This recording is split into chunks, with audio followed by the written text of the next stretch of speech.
Welcome, everyone. If I shout too much, do let me know. They usually tell me to turn off the microphones. It's a pleasure to be here. I want to thank all the ambassadors and also the Cervantes. I think I've always said it time and time again. It's a luxury to have Luisa Castro, the director of the Cervantes. We are in a very envious position right now to have an excellent poet and writer, as a novelist, and someone I met many, many years ago when we did not know that we would coincide again in Dublin, and if, of all places, in Lexington, Kentucky. So that was, the world goes round and round. So today I want to start by saying that this silence memories and their representation in literature, it's going to be a bit different because we are not selling our books as such. So I want to do it as an opportunity to explore the topic of silence and memories and silence memories, because it's also one of the topics of my own research. So the conversation also aims to acknowledge the importance of unveiling diverse realities and revitalizing voices that have been obscured by history. And we have a historian in the house with Javier. So we will talk about this intersection of the writing and also the historical. So it's also worth noting that silence is not the same as silent. And I'm plagiarizing a bit my friend here because he actually makes a difference between esclavo y esclavizado, and I'm using the same for silence and silent. I also agree with scholars like Judith Butler, Josefina Ludmer, and Wendy Brown, who believe that silence can be productive. I've worked extensively on research and censorship, the Franco archives and other contexts, and I found that censorship is not only a one-way street, and silencing is not always a killing of the literature. You actually become more inventive many times. So we would discuss a bit about that. But I also want to start by introducing our guest writers. It wasn't easy to get the books by Javier, so we were allowed to serve as a port of call, and I want to thank the Embassy of Colombia as well, because there is the widely published Kindle editions, but when you get with the sponsorship of the book by the Ministerio de Cultura, one of the problems that ministries many times have is they do give you the book for free, but they do not distribute internationally. So that's shame on that.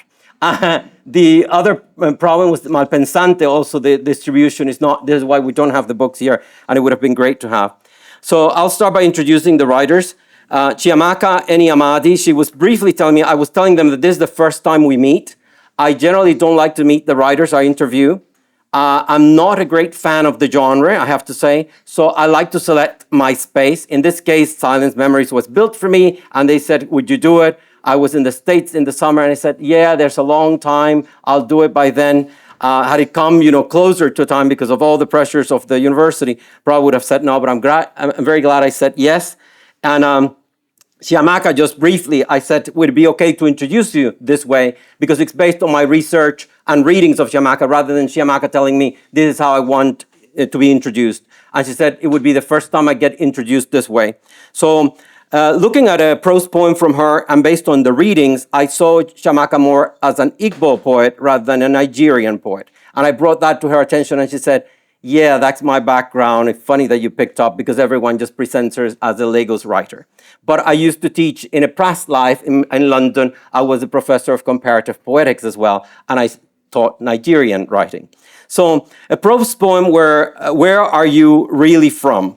And in there you actually mentioned that for the people who benefit from knowing that Lagos is what they know about Nigeria, you are actually echo ancestral Yoruba land.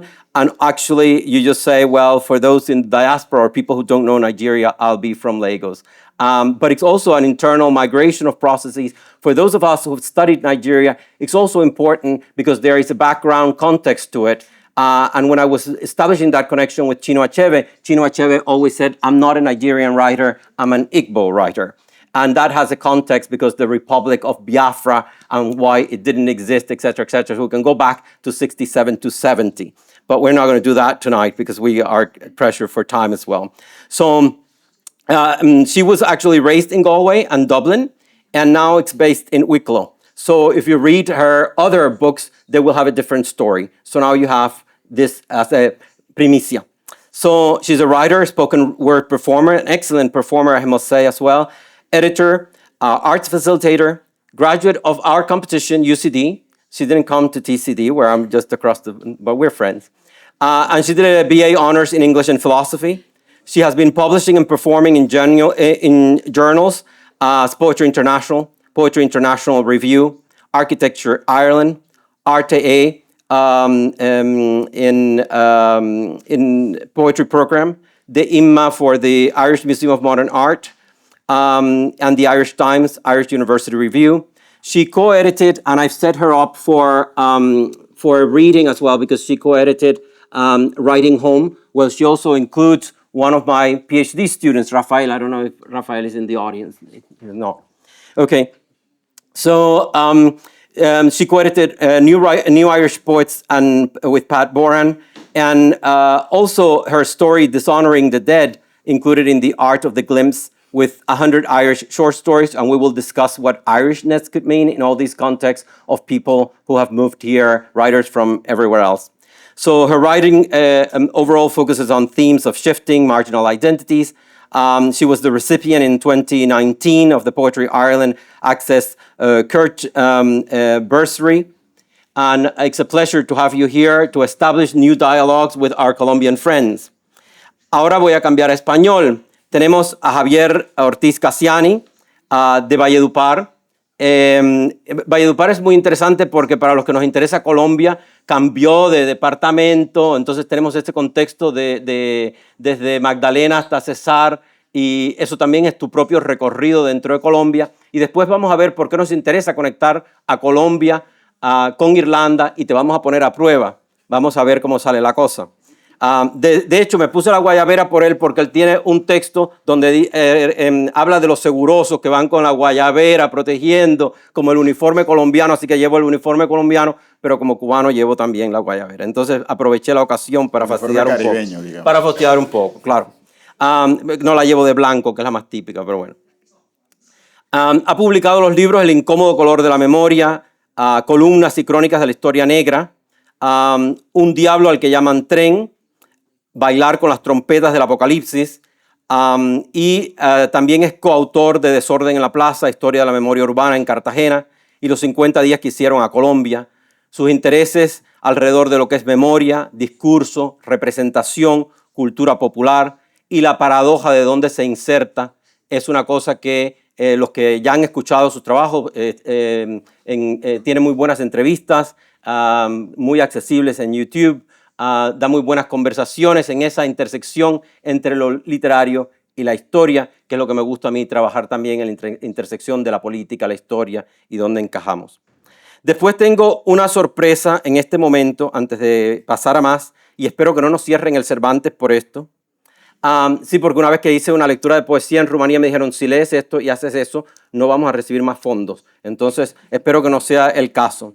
But this evening, I would also like to open up because we are talking about silent memories, and we, in a way, because we are in different contexts, etc., it's like same old, as if nothing is happening around the world at a moment that is so crucial. We are very fortunate tonight to have with us a colleague from Palestine, from Gaza, that we were able to bring to Trinity to study one of my MPhils on applied intercultural communications.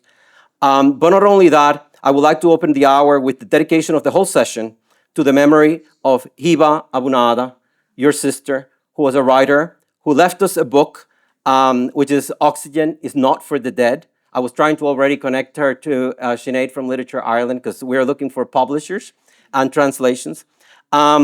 And she also won an award in 2017 for it. And she was killed in her home in Gaza as they were moving around. So if you know, you've written about it, and we are not just numbers. And she was killed on the 20th of October of 2023. We have collected several of the poetry, but we've also lost everything that was in her computer that was blown up by airstrike. So this is the reality of what silence memories could be, and the fact that you are with us in Ireland. It's also that eye of the ISLA I dedicate to you and to your family, because I know it was very difficult and that you weren't able to be here, and that it was also unfortunate that the Egyptian embassy charged you $5,000 to get a visa and to cross Rafah.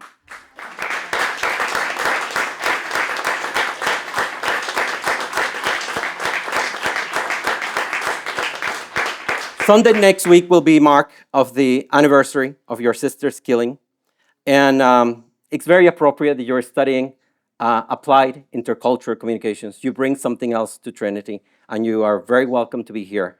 But I also want to surprise you with a little thing, which is just opening up, and because it's relevant to what we are doing today, which is I would like to read a poem by your sister, and I've done the translation into Spanish.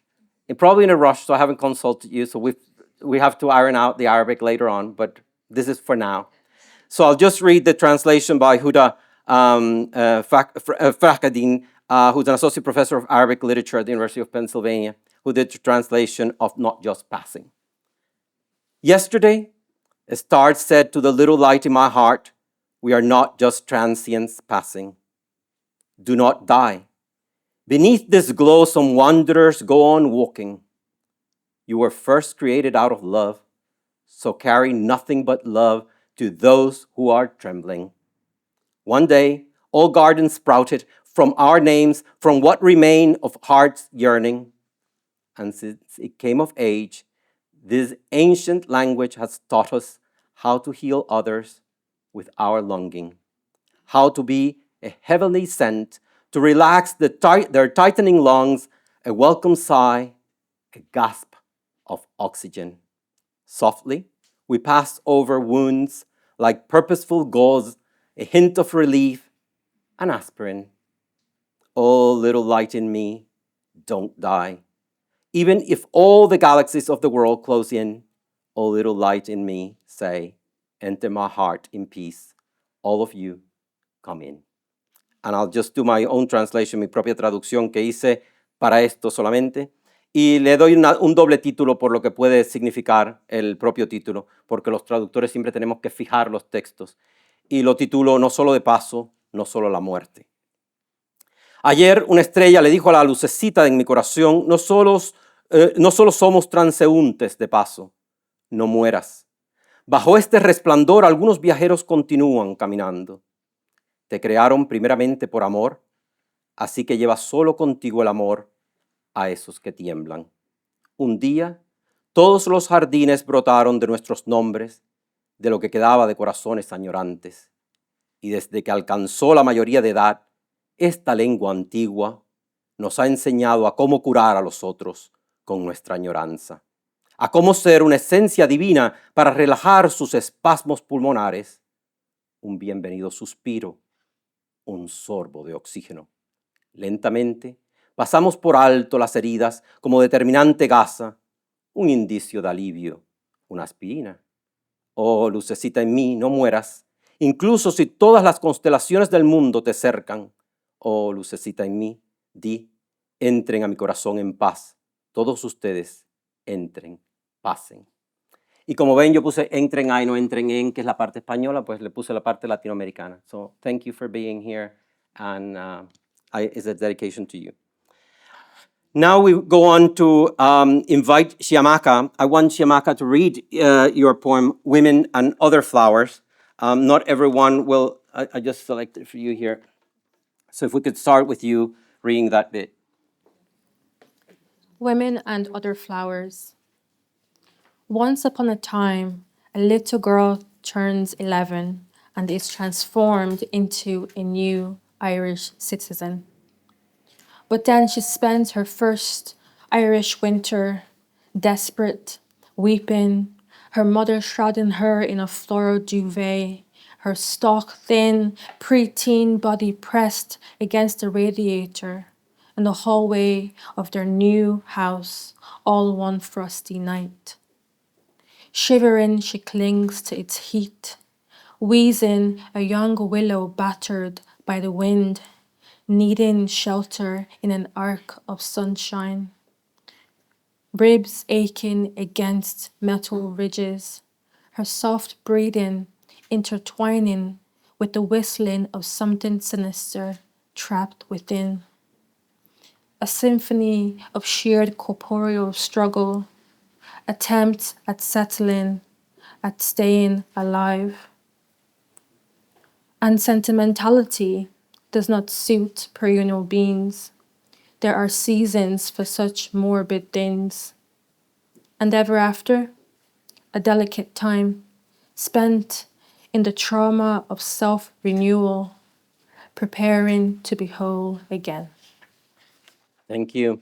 And one of the things that I wanted to do with this idea of self-renewal is bring in el baile de las trompetas de Apocalipsis, que me toca muy de cerca porque lo que no sabía es que teníamos un amigo en común que ya murió lamentablemente, que era el gran Antonio Benítez Rojo, el escritor cubano que dirigió por muchos años el Centro del Caribe en Cuba y que después dedicó el resto de sus días en Amherst.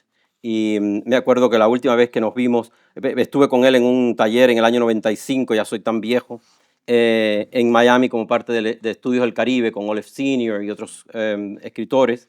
Y después lo invitamos a Londres y vino también cuando estaba en la traducción de uno de sus libros. Y quisiera que nos leyeras este pedacito de Bailar con las trompetas que va justo en ese contexto de Antonio, porque después los quiero conectar. Ok. Bueno, muchas gracias. Tengo pues, que decirlo antes, ¿no? El agradecimiento, por supuesto, a la Embajada de Colombia en Irlanda, al Instituto Cervantes, con el que he hecho otras cosas en otros lugares y pues agradecer también esa presencia en varios lugares del mundo. Por supuesto, a Omar, que es la primera vez que yo soy de una parte de Colombia que es el Caribe colombiano, que es la zona norte. Y tenemos fama de que hablamos muy rápido, ¿no? Te gano. Y entonces es la primera vez que soy víctima de un caribeño, porque tiene a las traductoras a 1000 por hora. Entonces estoy siendo víctima. Por supuesto, yo lo entiendo cuando hablo español perfectamente, pero cuando lo están traduciendo del inglés al español, pues por supuesto ponen aprieto a las traductoras. Y por supuesto a Chiamaka también leí algo de sus poemas traducidos. Espero que no hayan sido más traducidos la traducción que hice. Y la presencia, por supuesto, de ustedes. Este texto es el que le da título al libro que está ahí exhibido. Voy a leer el final por recomendación de Omar. Dice, ayer por la mañana, mientras estaba en el balcón del apartamento donde vivo en Cartagena de Indias, en el Caribe colombiano, me acordé de todo esto, de Benítez Rojo, de la peste, del apocalipsis. No es que haya entrado a la edad de la razón, tampoco me asalta una presunción epifánica. Solo diré que un hombre negro, alto y delgado, rompió el silencio de una mañana que anunciaba otro día igual a todos con un pregón afinado, pero sin muchas pretensiones. Ofrecía 10 limones por 2,000 pesos. Llevaba una bermuda roja a la rodilla, tenis desgastados de color indescifrable, una franela azul, una gorra en la cabeza, la mitad de la cara forrada en una bioseguridad precaria, en una profilaxis de miseria, con algo parecido a un tapabocas y 2 pequeños talegos de limones colgados en los hombros. No perdía el ritmo. Uno podía medirle el tiempo entre un pregón y otro, y tengo la absoluta seguridad de que se demoraba exactamente lo mismo. Era como si contara los pasos antes de soltar su arenga. Yo también me quedé haciendo cuentas. Pensé en cuántos limones tendrá que vender en ese día de sol para poner un plato de comida medianamente decente en su mesa y sufrí. Sufrí porque en este barrio, donde la gente se puede dar el lujo de pasear ascéticamente su perro todas las tardes mirando la bahía, pocos osarían comprarle sus limones de origen dudoso. Él parecía no sufrir tanto. Entonces supe que pedirles que se reinventen a los que toda la vida la miseria los ha obligado a reinventarse a diario es una completa estupidez. Cuando las trompetas del apocalipsis suenen, hará lo que deben hacer. Bailarán, con ritmo, por supuesto. Muchas gracias.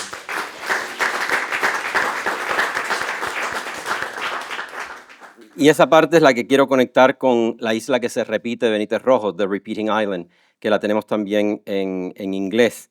Y esta idea de el caos que se puede, que una de las cosas que dice Benítez Rojo y que tú lo dices de una forma muy amena, es como no puede haber este caos, y Benítez Rojo lo describe con ese olor a hierbabuena, etcétera, la mujer que pasa por debajo de su balcón, en un contexto muy específico en Cuba, cuando la crisis de los misiles, cuando en la buena época de la Guerra Fría, ¿no? De la gran enemistad que se va estableciendo, que ya se estaba planteando un contexto global en que Cuba, una islita pequeña, jugaba un papel primordial. Pero con tranquilidad nos dice, no va a pasar porque aquí en el Caribe hay otra cosa.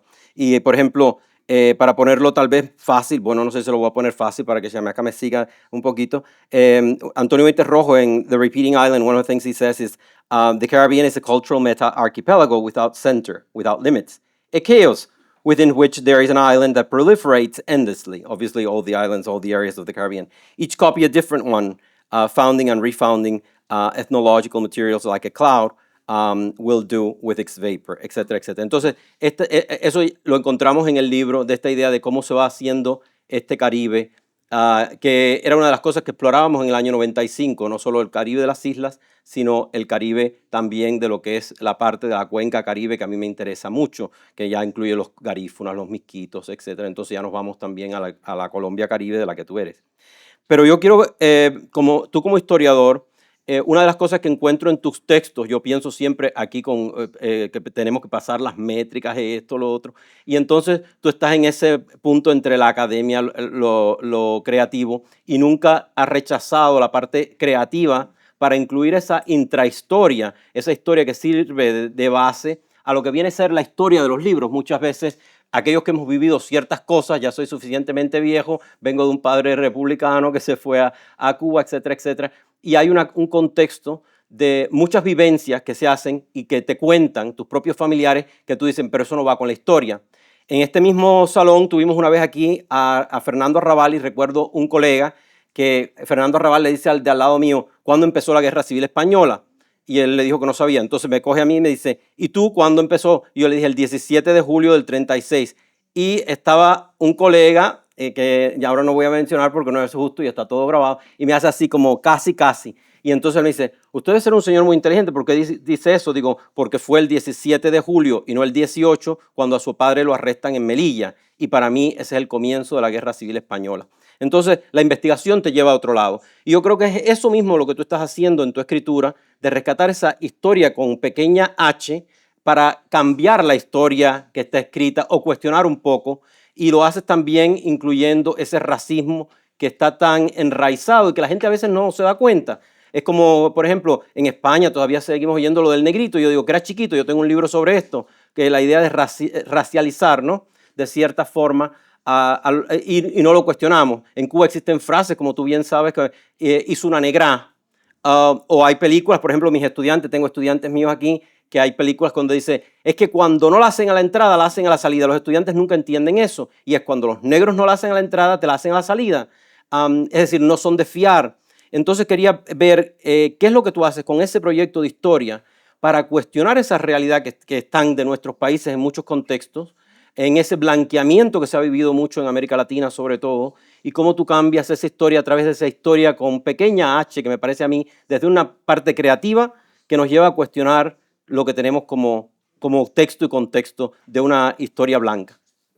Bueno, lo primero que habría que decir es que, pues por supuesto, no soy militante, digamos, en Colombia a partir de una nueva constitución. En 1991 cambiamos una constitución que estaba desde 1886, apenas con pequeños cambios. En 1910 hubo un pequeño cambio en la constitución, luego uno en 1936, a propósito.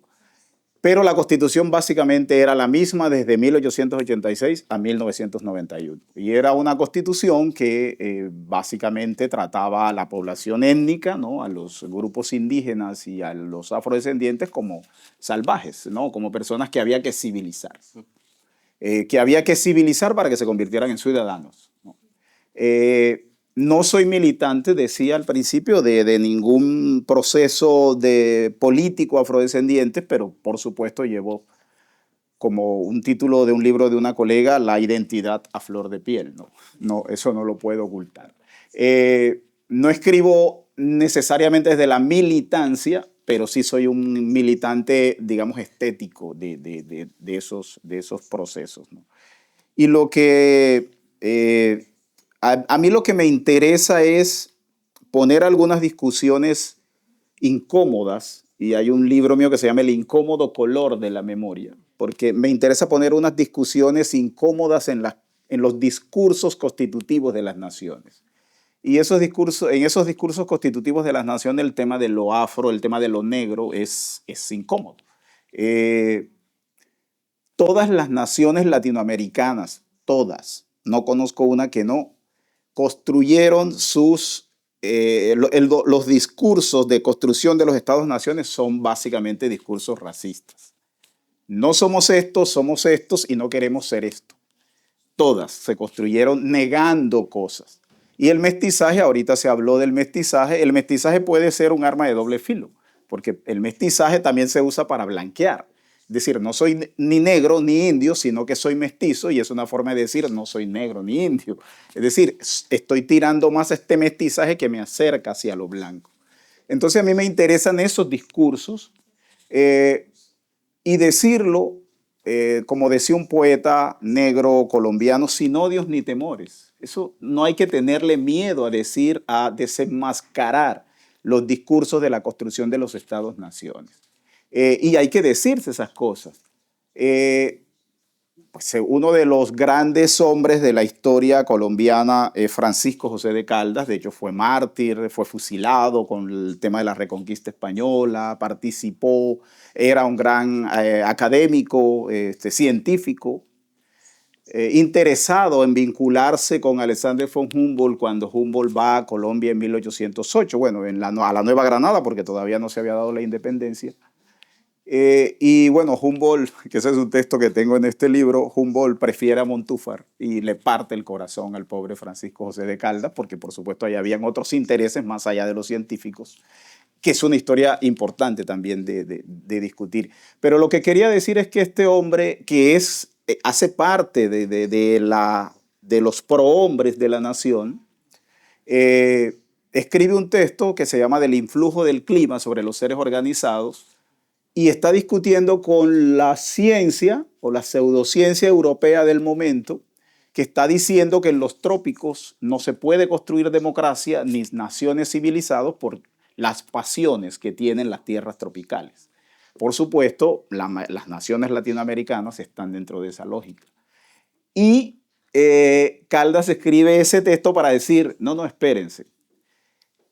A cierto nivel del mar, a cierta altura, hay un hombre mestizo, más blanco que indígena o negro, que sí, allí sí se puede dar la democracia, porque esas bajas pasiones de esos negros que viven en el litoral no están acá arriba. No está diciendo nunca, somos una nación que con este mestizaje podemos construir democracia. No, no. Hay unos seres privilegiados que habitan ciertas zonas que pueden hacer parte de eso, el resto no. A mí en mis textos me interesa discutir eso, poner eso en discusión y, repito, ponerlo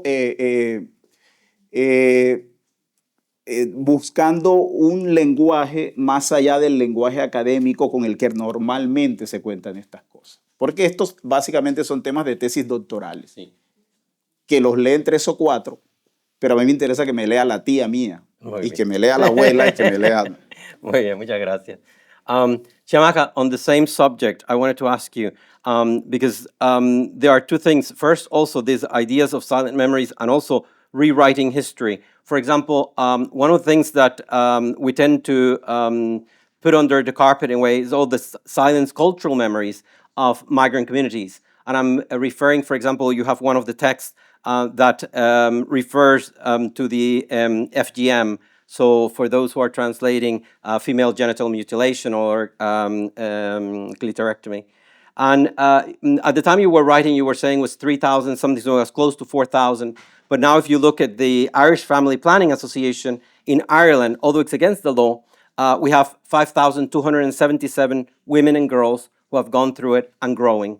So this is significant because I think that just by writing things like the moon is a healing, or bringing attention softly through your approach, because I think one of the things why I find lots of connections that I quite like with Chinua Achebe is because Chinua Achebe always had that way of, I can think of, for example, poems like The Mother with a Refugee Child, and this idea, mother in a refugee camp, where she has this picture of the Madonna, but the child is dying, and doing it in a softly way, but a description that actually brings up something that is a silent memory in a way that people don't want to see, and it's bringing it to the fore. Can you tell us what is your awareness when you're trying to do this, and also tying it in with your experience as a Nigerian-born, so a transcultural subject? I feel very comfortable with the whole concept of transcultural because it's this idea of where are you from, or where are you really from, either because of your accent, the color of your skin. And this is one of the things that we laughed the other day because I said I change colors. So when we are in Middle Eastern context, we are brown. When I'm in Cuba, I'm white. When I'm in the US, I'm Hispanic. When I'm in the UK, I'm BAME because it's the minority ethnic. So, and when I'm in Africa, I'm black. So this is this idea of brotherhood in different contexts. It's interesting. And in Ireland, and I know Ricard is in the audience, so he will punish me for the way I pronounce Irish, I'm sure. But with the Céad Míle Fáilte, this idea of 100,000 welcomes, I want to know if you, as that transcultural person, feel that this is the island. For example, the other day I was teaching and I just saw a whole bunch of people passing by. I said, what are they chanting? And it was actually completely ultra-right-wing, anti-migrant speeches, things that we hadn't been seeing, but they have been there. I've seen the burnings, the riots, etc. So what can you tell us about this label that I think you problematize in one of your, this new Irish writers also in quotation marks? So you could tell us a bit about what you're trying to unsilence and what you as a subject also bring to the island. Wow, that's a wonderful question, Omar. First of all, thank you for that gorgeous introduction. Like I said, it was unconventional and it was creative, and I really enjoyed it. And so I admire your style. Yeah, I like your style. And I'm delighted to be here to thank you to Sinead from Literature Ireland, and Laura from the Cervantes Institute. So, yeah, to get to your question, which is so multifaceted, I suppose starting with my poem, I Will Not Be Shamed, that being addressed to women and girls who have experienced female genital mutilation, that became an important topic for me to address because Ireland is a newly multicultural country. Up until the 90s, emigration outweighed immigration. And so there is a necessity for Irishness as an identity, but also as a societal sort of structure to be re-examined. And of course, people have said, like, why would FGM be relevant to an Irish audience? Well, it's because African immigrants are part of an Irish audience, and we must start acknowledging that and understanding that it's not separate, and that the makeup of our society, of demographics, are changing, and thus the issues and the concerns are changing, and it's part of creating a better society.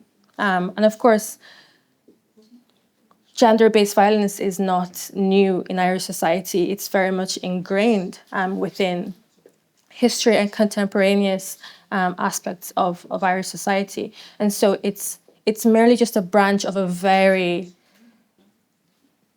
terrible tree. And like you said, it was important for me to find a new way, a new language of speaking about that, and of trying to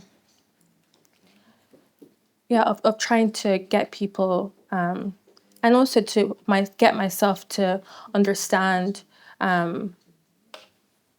what that experience does to the psyche, and how it then changes one's own identity. And I really liked how Javier, you spoke about how we need to move away from that academic language into more creative forms in order so that we can actually communicate and reach people. And so that's, to me, that's one of the things that I enjoy about the poetic form. It's that it democratizes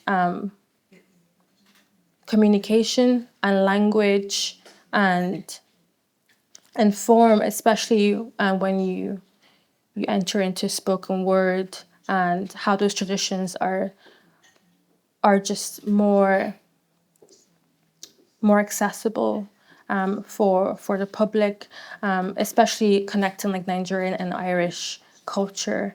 And then, to go on to the question of, for me as a subject, this idea of New Irish, and how I understand myself as a poet within that context, and working on, the project of the New Irish Poets. And the quotation marks were always a point of contention for myself and my co-editor, Pat Boren of Daedalus Press. And for us, it was about, it was about trying to, for ourselves, understand, but also ascertain and convey that,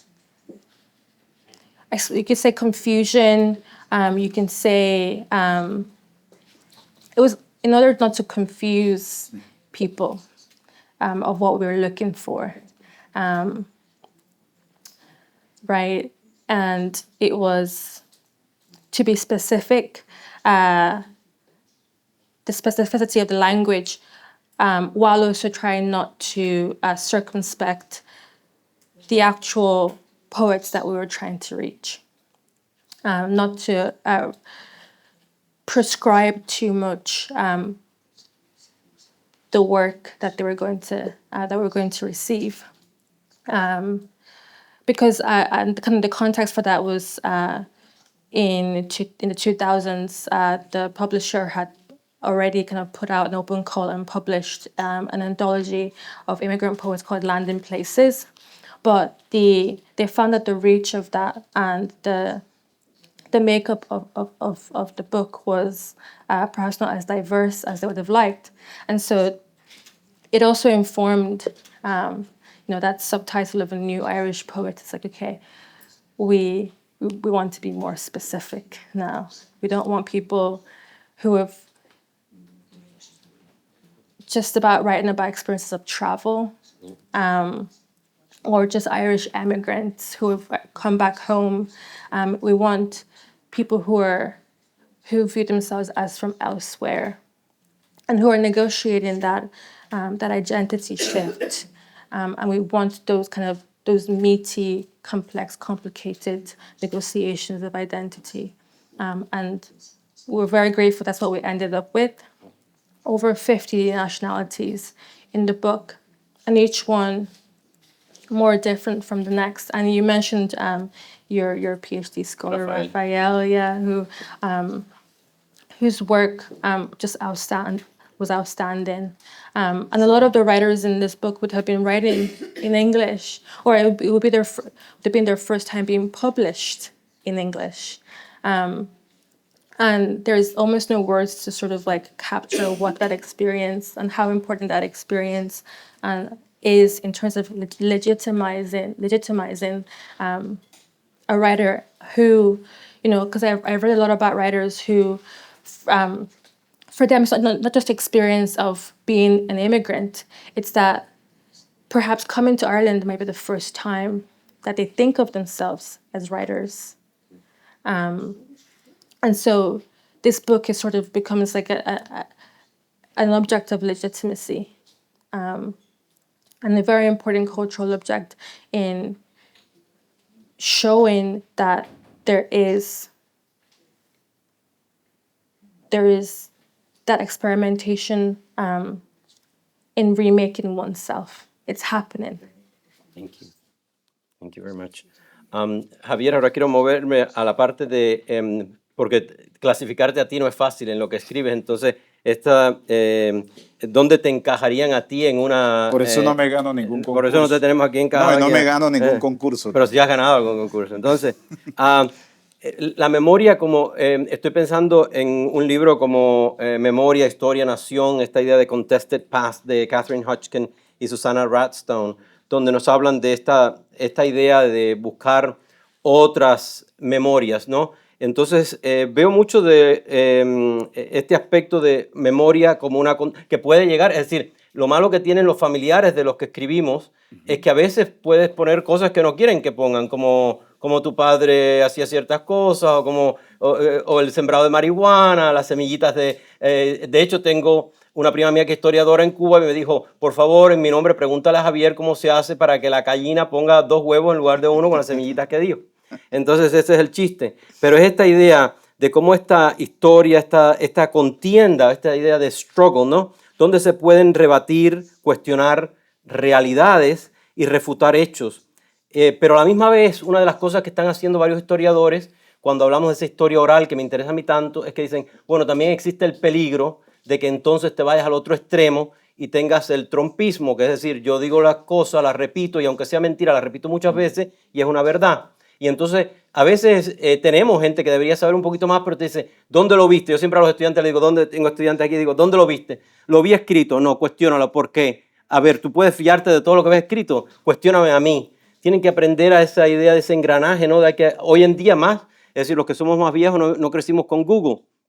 Entonces me pregunto, tú hablabas, por ejemplo, tienes un texto en el que juegas con un fanón al revés, en el que la máscara es una máscara negra en lugar de una máscara blanca, porque ya estás en un contexto político específico, y en ese caso querías hablar de María del Socorro Bustamante y algo muy particular en el contexto de Colombia de ese momento de la política. ¿Nos podías hablar un poquito de esta vinculación que tú haces entre tu escritura, que es una cuestión política, lo llevas ahí con un texto que vuelve al revés el texto de Fanon y a la misma vez se engarza en todos esos discursos? Sí, bueno, yo creo que hay que partir de una cosa. Yo, digamos, no estoy como en un limbo con el que me siento cómodo, porque, bueno, los historiadores dicen que no soy historiador y los escritores que hacen ficción dicen que no soy escritor. No, tampoco he hecho ficción nunca. Siempre estoy... en algún momento lo voy a hacer, pero todavía no he hecho ficción. Pero no he hecho ficción, pero las lógicas narrativas de la historia son las mismas lógicas de la ficción. Es decir, la historia es una construcción. Y como no le tengo miedo a entender la historia como una invención, en el sentido más amplio de la palabra invención, no tengo ningún problema en usar la oralidad ni de usar este tipo de narraciones que hay. Yo siempre pongo el ejemplo, que es ya un lugar común, de Gabriel García Márquez. Yo no creo que haya un novelista colombiano más documentado para escribir que Gabriel García Márquez. Supremamente documentado en la historia tradicional, digamos, en la manera en que el historiador hace el ejercicio para escribir. El general en su laberinto leyó sobre Bolívar lo que ningún historiador estoy seguro que ha leído. Y escribió esa cosa que es ficción, que es la biografía, es como una biografía de este hombre ficcionada. Porque él lo que está haciendo es un esfuerzo por construir una propuesta estética para narrar algo que está más cerca al lugar desde donde él está diciendo las cosas. Es que así lo decía o así lo entendía la gente que él conoció, la gente que le ayudó, digamos, al proceso, a madurar ese proceso de escritura. Cuando digo que le ayudó, no estoy hablando de que eran maestros de literatura de Gabo, estoy hablando de la gente que estaba alrededor de él y con la que se crió. Y casi que yo me hago historiador es por la oralidad. Es decir, yo me hago historiador porque estoy oyendo cuentos de mi familia tradicional siempre. Y luego, pues por supuesto, me meto a la academia y estudio historia. Pero la academia me sirve para volver a eso.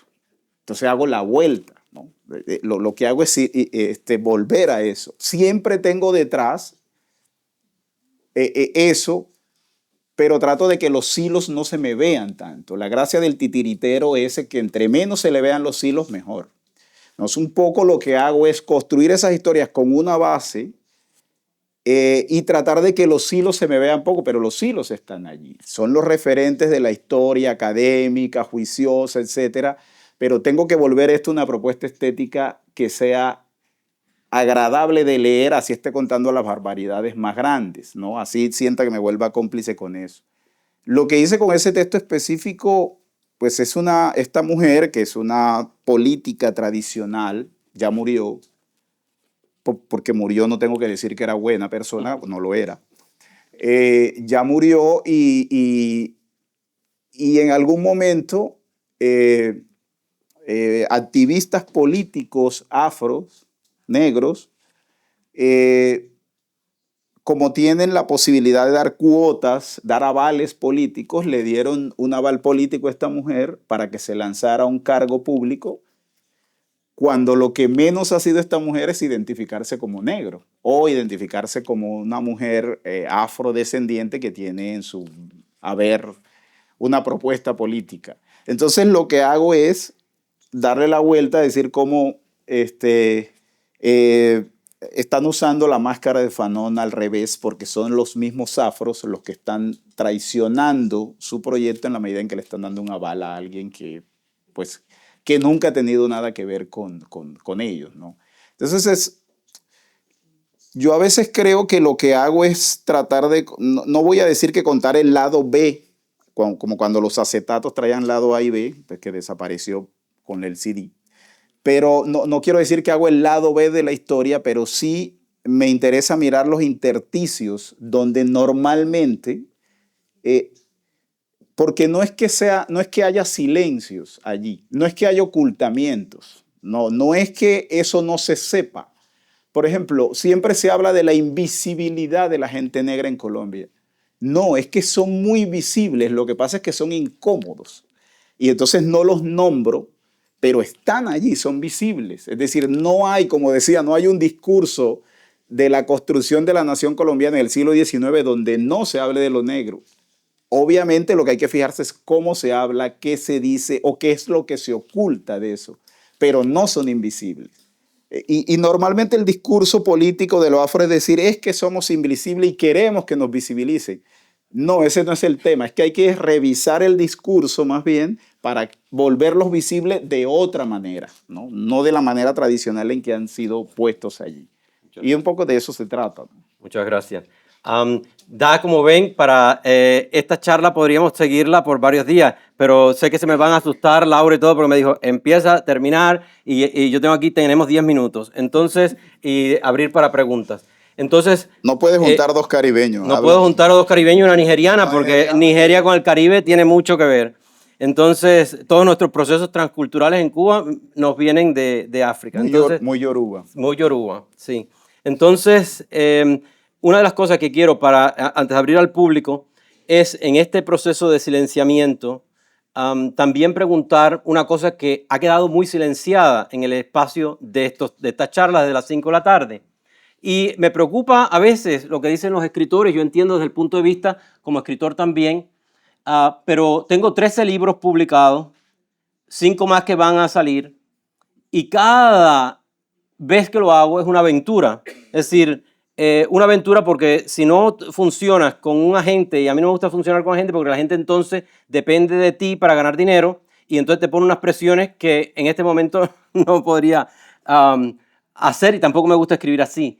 Pero también sería buenísimo que la gente pudiera vivir de su escritura y no solo que ganaras el 10%, mientras que todo el resto se gana el 90%, ¿no? Entonces, creas para... yo muchas veces, de hecho, un debate con un editor que no voy a mencionar, que me dice, no, pero si lo haces pro bono, porque qué maravilla, porque le regalas al mundo, digo, pero ya yo me voy acercando más hacia la jubilación y qué me va a regalar el mundo a mí cuando yo esté jubilado. Se van a olvidar de los 13 libros y de todo lo demás.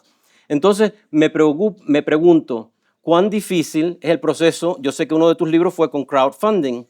El otro libro está en Kindle. And I want to ask the same question, how difficult it is for a writer, although I do agree that Ireland is more welcoming from the experience of a literary encounter, smaller island, the fact that we have the ambassadors here with us supporting us. I found it a very welcoming place. Ricard knows that we were in London before, he's hiding there. But it's a different way to connect with the world. But there are also challenges because they also want to pigeonhole you in a particular area. If you are of a particular ethnicity that we say, well, now we have, and this is who you are, and we want to portray it this way. So I want to ask, what is your experience in the publishing world with that silence history? And I open up for like 5 minutes after that. So short answers because time is, I'm going to invite the two of you later on. We'll have more conversations, obviously, because this is a sampler. But it's great to have you here for that sampling bit that you have facilitated. Empieza. Of course. I think I've been quite lucky in that my experience in the Irish publishing industry has been varied.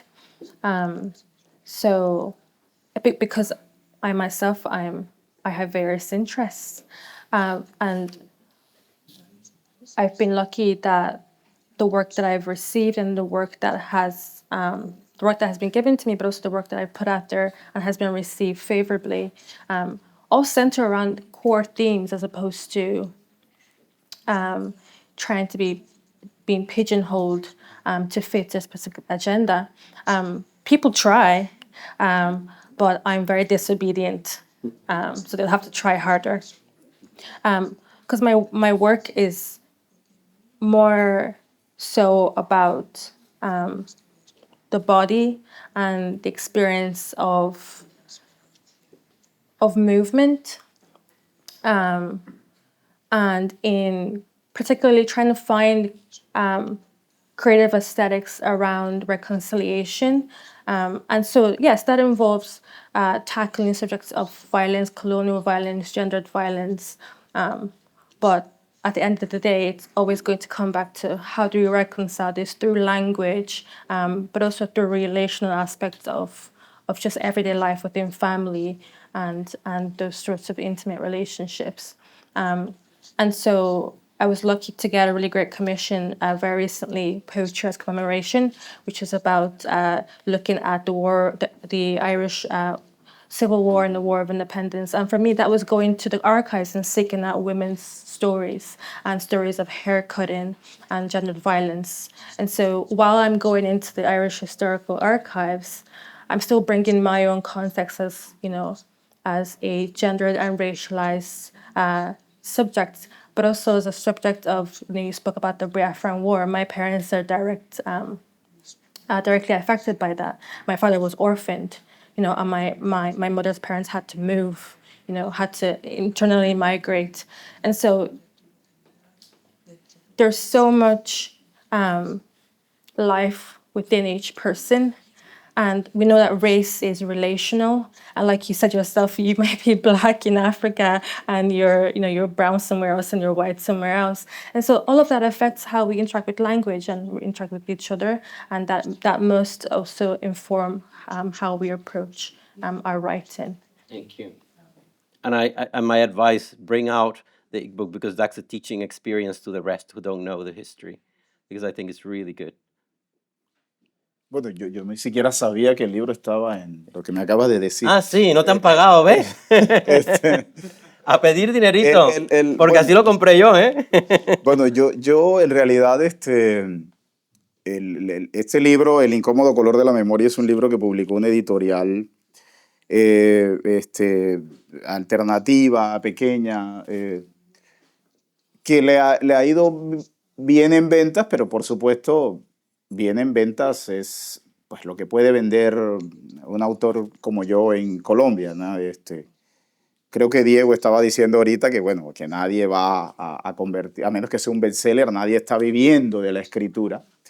Lo que sí permite la escritura es que te inviten a cosas como estas, ¿no? Entonces, creo que el equilibrio es por allí. Bailar con las trompetas del Apocalipsis sí es un libro que lo edita Planeta, que es una editorial, pues, de las dos editoriales que mandan en el mundo, por lo menos latinoamericano, que es Mondadori y Planeta. Mondadori, por supuesto, más que Planeta. Pero ahorita en la conversación de los escritores hablaban de pues, la necesidad de decir, ¿no? Yo tengo que contar esas historias que cuento porque me envenenan, porque tengo que sacármelas, ¿no? Es la única manera de poder estar tranquilo. Y también funciona como homenaje, ¿no? Pues contar esas cosas que normalmente o que no esperan los que quiero que la lean, que esas historias se cuenten, ¿no? Y esa inmediatez. Exacto. Yo quiero que ahí se encuentren esa gente que normalmente no considera que su historia merece estar en un libro. A mí me interesa ponerlos allí y entender que esa historia puede hacer parte de la gran historia que normalmente leen en los libros. Que eso es lo otro, porque todos estamos conectados con la gran historia de nuestras naciones, todos. Ahora, por ejemplo, termino con eso, estamos en el año Arnoldo Palacio. Arnoldo Palacio es el gran escritor negro colombiano, digamos, de la misma época de Manuel Zapata Olivella, el autor de Changó el Gran Putas y de una gran cantidad de novelas, excelente escritor, etc. Yoruba, de hecho, se convirtió a la religión Yoruba. Hizo un viaje a Senegal y estuvo en la isla de Gorea, ahí donde el centro donde salió más población esclavizada de África hacia América, en fin. Y entonces Arnoldo Palacios le están dedicando este año, el Ministerio de las Culturas de Colombia le dedica el año porque es el centenario, ya murió, pero es el centenario de su nacimiento. Y yo toda la vida en el barrio había una señora, que era la señora Gladys, vivía 2 casas de la casa donde yo vivía, la amiga de 2 grandes amigos míos del barrio. Ella siempre estuvo ahí, era una señora que bailaba, muy alegre, que cocinaba cosas, que vendía cosas en la puerta de su casa. Y ahora he dado algunas charlas sobre Arnoldo Palacios y llego al barrio donde nací, en Valledupar, donde me crié, y el vecino, la señora ya murió, la señora Gladys, el hijo, que es mi amigo, llega a la casa, empieza a hablar conmigo, me dijo, por ahí me pasaron un video de YouTube donde tú estás hablando de alguien, un escritor ahí. Y yo dije, pues sí, es Arnoldo Palacios, es un escritor. Pues es mi amigo, pues es un chico de barrio, sigue estando en el barrio, sigue trabajando en lo que puede, en fin. Y me dice, pues ese era mi tío. Toda la vida viví con el sobrino Arnoldo Palacios al lado de mi casa y nunca me enteré. Estoy ahora escribiendo la historia de esa señora que era sobrina, su mamá era sobrina de Arnoldo Palacios. ¿Cómo terminó esa señora del Chocó en Valledupar? Esas son las historias que me interesan. Para eso escribo. Muy bien, muchísimas gracias. Una pregunta, porque creo que ya nos estamos pasando. Una pregunta, ¿quién se va a ganar la pregunta? Si quieren una pregunta. Y si no, vamos a terminar con un poema, una pequeña lectura de A Song to Appease the Gods. Terminamos con eso, si no hay ninguna pregunta. ¿Sí? A Song to Appease the Gods. You have it? I will find it. I should have prepared this earlier. I put you on the spot. This is the way I did the interview. I like it. Keep me on my toes. Okay.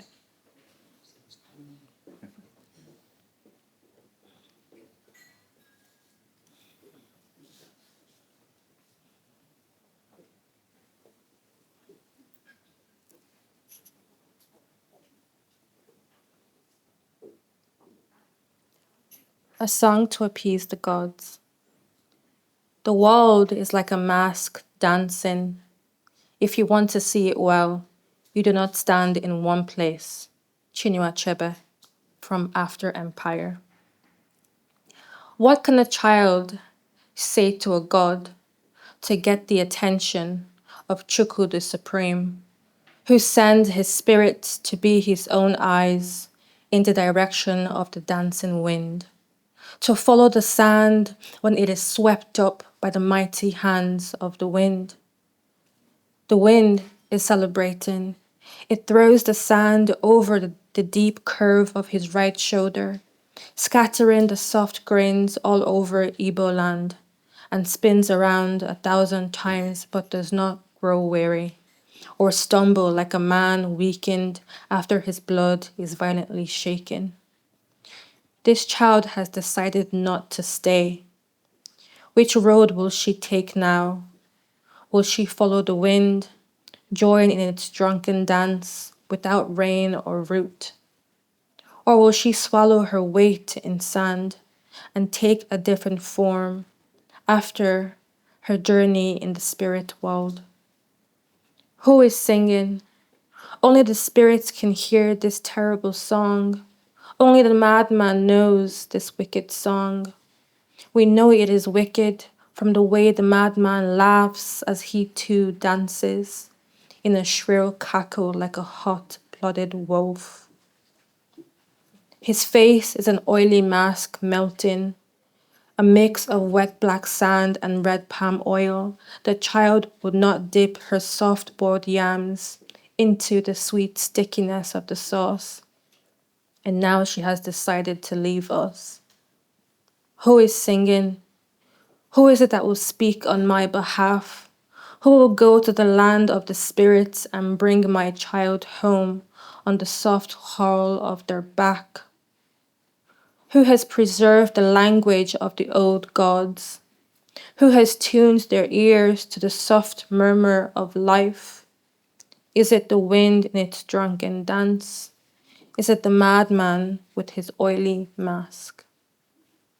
Thank you. Thank you.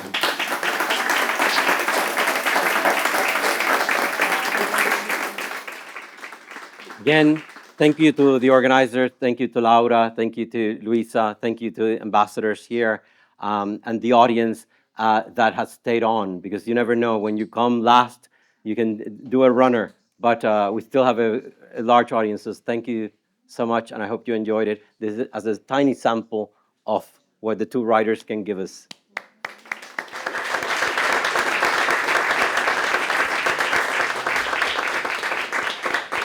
And thank you, Somaya, for being here, and the dedication to the memory of your sister.